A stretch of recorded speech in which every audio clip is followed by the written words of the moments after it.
طيب بعد طبعا الشلل الكروي اللي الواحد اتفرج عليه، الزمالك والمصري بيتعادلوا في الكونفدراليه وكل واحد فيهم بياخد نقطه. بس انا بعذر معتمد جمال، يعني انا بعذره. ليه بقى؟ طبعا الراجل نازل الماتش النهارده، اول حاجه عنده 10 ايقاف قيد، يعني الحمد لله حققنا الرقم القياسي في ايقاف القيد.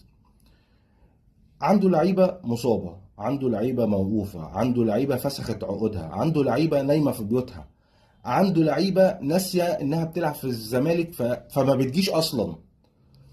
فكل مقومات الفشل موجوده، فانا عذره. وضيف على كل ده مجلس اداره اكبر انجازاته يجدد لمحمد السيد ويبيع ناصر ماهر. ده اكبر انجازاته. فانا بعذره، بعذر معتمد جمال. بس انا لازم اتكلم معاك برضو في كذا لقطه فنيه كده، يعني محيراني يعني برضو. انت راجل النهارده ابتديت بالطريقه 4 2 3 1، وانا شايف ان الطريقه الانسب، الطريقه الانسب انك انت تلعب بالطريقه ديت يعني. وحاطط 5 لعيبه قدام او 6 لعيبه قدام، كلهم لعيبه كوره. فاذا المفروض التكتيك بتاعك هيبقى كله من العمق. باصه والتانيه 1 2 او 1 3 او ثرو باص ابقى في الجون. مفيش اكتر من كده. ليه اللعيبه عندنا فيها تاخير في النقل، في النقل؟ ليه بيبقى فيه تاخير في الباصه؟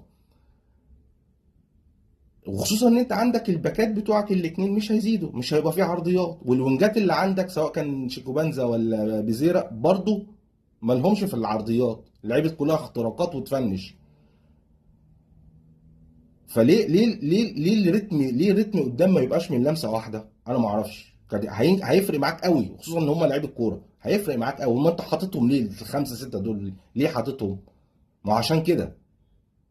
وبعدين اللي هيقول لي احنا محتاجين مدير اجنبي، يعني مدير فني اجنبي الفتره الجايه، هقول له لا، احنا مش محتاجين مدير فني اجنبي. احنا عايزين دكتور دايت. دكتور دايت يمسك الفرقه دي. اه دكتور دايت. اللعيبه بتيجي لغايه الدقيقه 50 60 مش قادره تمسك، اللي يمسك فخدته، اللي يمسك ركبته، اللي يمسك كوعه. اللعيبه مش قادره لغايه الدقيقه 60، مش قادره تلعب.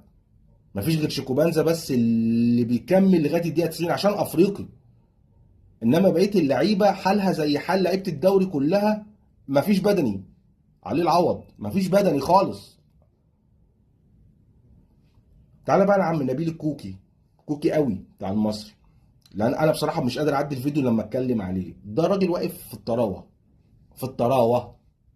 ده فرحان بالمطر والدنيا حلوه، فرحان بالسقعه.